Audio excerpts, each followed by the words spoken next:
নির্বাচনে জয়ের বিষয়ে ছড়ানো গুজব নিয়ে ফজলুর রহমানের প্রতিক্রিয়া।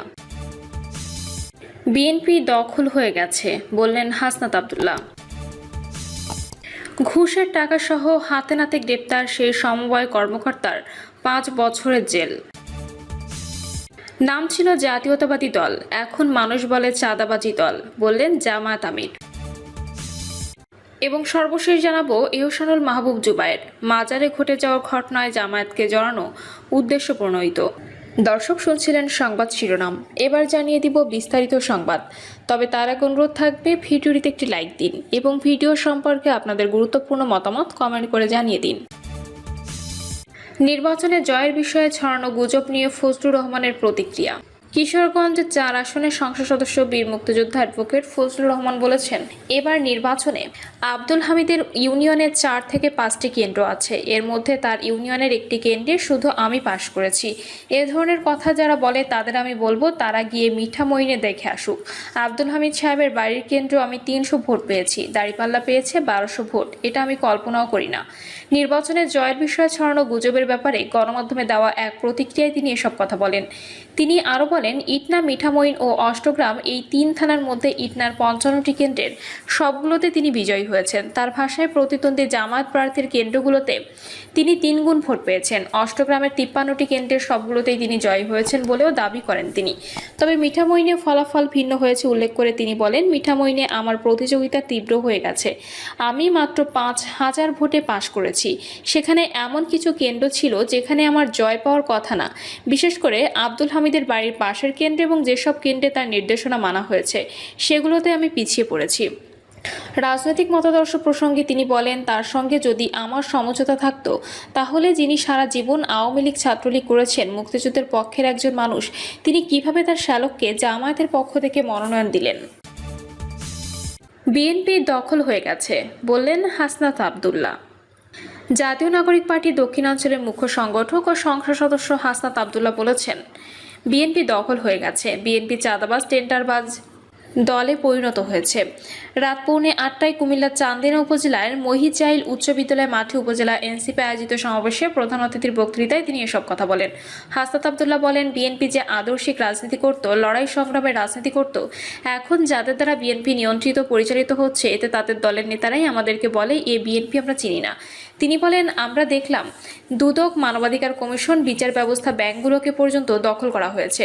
বাংলাদেশ ব্যাংকে কিভাবে মাফিয়া কায়দায় দখল করা হয়েছে সেটাও দেখলাম।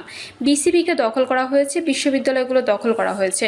মানুষের তো চক্ষু লজ্জা থাকে, কিন্তু তাদের কোনো চক্ষু লজ্জা নেই। এই কারণে বলছি বিএনপি ইজ রিজেক্ট। এনসিপির এই কেন্দ্রীয় নেতা বলেন, বিএনপির নেতাকর্মীরা আমাদেরকে বলে যে বিএনপির জন্য রাজপথে লড়াই করেছি, যুদ্ধ করেছি, জেল জুলুম খেটেছি, বাড়িতে থাকতে পারি নাই, পরিবারের সঙ্গে খাবার খেতে পারি নাই, বাপ মার জানাজায় অংশ নিতে পারি নাই। আমরা যে বিএনপির জন্য এই ত্যাগ করেছি, আজকের বিএনপি সেই বিএনপি নয়। তিনি বলেন, আমরা এমন বাংলাদেশ দেখতে চাই যে তার যোগ্যতা অনুযায়ী প্রধানমন্ত্রী হওয়ার স্বপ্ন দেখতে পারবে। এতদিন এমনটা হতো যে প্রধানমন্ত্রী হবে একটি নির্দিষ্ট পরিবার থেকে, এর বাইরে যদি হন তাহলে আপনি আর সেই স্বপ্ন দেখতে পারবেন না। আমরা বলছি না কেউ স্বৈরাচার হয়ে গেছে, তবে কেউ যেন স্বৈরাচার হতে না পারে সেদিকে সজাগ থাকব। দেশের বিভিন্ন প্রতিষ্ঠানের সিস্টেম পরিবর্তনের চেয়ে হাসনাত বলেন, আমরা পরিবর্তন চেয়েছিলাম। এখন যদি আগের সবকিছু ঠিক থাকে তাহলে পরিবর্তন আর হলো কোথায়? সিস্টেম পরিবর্তন করতে হবে, সেবা, স্বাস্থ্য, শিক্ষা খাতে সংস্কার করতে হবে, সরকারি সুবিধা সবার জন্য সমান হতে হবে। দলের সাংগঠনিক কর্মসূচির অংশ হিসেবে 3 দিনব্যাপী কুমিল্লা পদযাত্রার প্রথম দিন জেলায় মেঘনা, হোমনা ও চান্দিনা উপজেলায় পৃথক কর্মসূচি পালন করছেন হাসনাত আব্দুল্লাহ। সভায় বিশিষ্ট ব্যবসায়ী নিজামুল হোসেন পাপনের সভাপতিত্বে বিশেষ অতিথি হিসেবে বক্তৃতা করেন এনসিপির কেন্দ্রীয় যুগ্ম মুখ্য সমন্বয়ক নাভিদ নওরোজ সাহা। ঘুষের টাকাসহ হাতে নাতে গ্রেপ্তার সেই সমবায় কর্মকর্তার 5 বছরের জেল। ঘুষ গ্রহণের সময় হাতে নাতে গ্রেপ্তার হওয়া রাজশাহীর গোদাগাড়ীর সাবেক উপজেলা সমবায় কর্মকর্তা নৃপেন্দ্রনাথ দাসকে 5 বছরের সশ্রম কারাদণ্ড ও অর্থদণ্ড দিয়েছে আদালত। দুপুরে রাজশাহী বিভাগীয় বিশেষ জজ আদালতের বিচারক মোস্তফা পাভেল রায়হান এ ঘোষণা করেন। 2019 সালের 14 মে ফাঁদ পেতে রাজশাহী দুর্নীতি দমন কমিশনের একটি আভিযানিক দল নৃপেন্দ্রনাথ দাসকে ঘুষের টাকাসহ হাতে নাতে গ্রেপ্তার করে। এ ঘটনায় দুর্নীতি প্রতিরোধ আইনে মামলা দায়ের করা হয়। এক সেবা প্রার্থীর কাছ থেকে 8,000 টাকা ঘুষ গ্রহণের সময় হাতে নাতে গ্রেপ্তারের পর সমবায় অধিদপ্তর ও মন্ত্রণালয় ঘটনাটি তদন্ত করে। পরে নৃপেন্দ্রনাথ দাসকে সাময়িক বরখাস্ত করা হয়। রাজশাহী দুদকের সংশ্লিষ্ট এক কর্মকর্তা জানান, সাবেক উপজেলা সমবায় কর্মকর্তা সেবা প্রার্থীদের কাছ থেকে নিয়মিতভাবে ঘুষ আদায় করতেন বলে অভিযোগ পাওয়া যায়। এরই ধারাবাহিকতায় 2019 সালের 14 মে একজন সেবা প্রার্থীর কাছ থেকে 8,000 টাকা ঘুষ নেওয়ার সময় দুদকের সমন্বিত জেলা কার্যালয়ের তৎকালীন উপপরিচালক মোর্শেদ আলমের নেতৃত্বে 8 সদস্যের একটি দল অভিযান চালিয়ে তাকে গ্রেপ্তার করে। পরে তদন্ত শেষে দুদক আদালতে চার্জশিট দাখিল করে। শুনানি শেষে রোববার রায় দেন রাজশাহী বিভাগীয় বিশেষ জজ আদালতের বিচারক। রায় ঘোষণার সময় সাবেক সমবায় কর্মকর্তা নৃপেন্দ্রনাথ দাস আদালত উপস্থিত ছিলেন। রায় শেষে তাকে রাজশাহী কেন্দ্রীয় কারাগারে পাঠানো হয়েছে। নাম ছিল জাতীয়তাবাদী দল, এখন মানুষ বলে চাঁদাবাজি দল, বললেন জামায়াত আমির। বিএনপির সমালোচনা করে জামায়াত ইসলামীর আমির ও সংসদের বিরোধী দলীয় নেতা শফিকুর রহমান বলেছেন, দেশে রাজনৈতিক দখলদারি ও চাঁদাবাজি বন্ধ হয়নি। আপনাদের নাম ছিল জাতীয়তাবাদী দল, এখন মানুষ বলে চাঁদাবাজি দল। বিকেলে রাজশাহীর ঐতিহাসিক মাদ্রাসা মাঠে 11 দলীয় ঐক্যের বিভাগীয় সমাবেশে প্রধান তিনি এসব কথা বলেন। সরকারের সমালোচনা করে শফিকুর রহমান বলেন যে 16টি অধ্যাদেশ বাস্তবায়ন না হলে বাংলাদেশের সুশাসন নিশ্চিত করা অসম্ভব, সেগুলো তারা ফেলে দিয়েছে। এগুলো যদি তারা বাস্তবায়ন না করে, আমি কথা দিচ্ছি আমাদের আন্দোলন চলবে সংসদে, একই সঙ্গে রাজপথেও।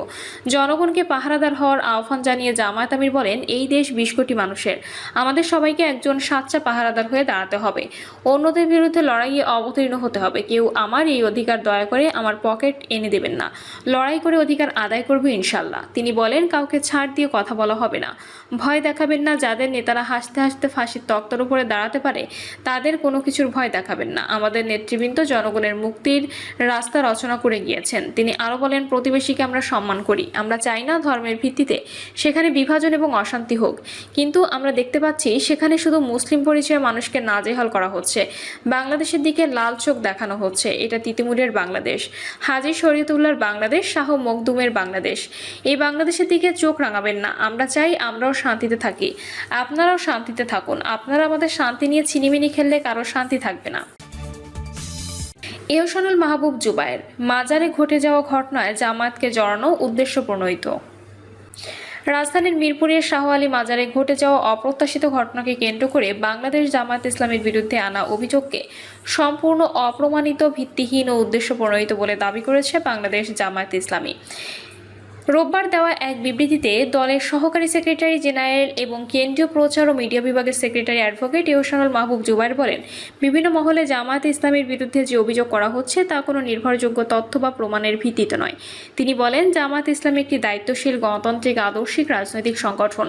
দলটি কখনো মাজার, ধর্মীয় প্রতিষ্ঠান কিংবা কোনো ব্যক্তি বা গোষ্ঠীর ধর্মীয় অধিকার ও স্বাধীনতায় হস্তক্ষেপ করে না এবং সহিংসতায় রাজনীতিতে বিশ্বাস করে না। তিনি আরও বলেন, সম্প্রতি কবি ও চিন্তক ফরহাদ মজহার জামায়াত ইসলামীর বিরুদ্ধে যে বক্তব্য দিয়েছেন তা দুঃখজনক ও অনভিপ্রেত। কোনো নিরপেক্ষ তদন্ত বা সুনির্দিষ্ট প্রমাণ ছাড়া একটি রাজনৈতিক দলকে দায়ী করা দায়িত্বশীল আচরণ নয় বলেও তিনি মন্তব্য করেন। বিবৃতিতে বলা হয়, এ ধরনের বক্তব্য সমাজে বিভ্রান্তি ও অস্থিরতা সৃষ্টি করতে পারে, তাই যাচাই বাছাই ছাড়া কোনো ব্যক্তি বা সংগঠন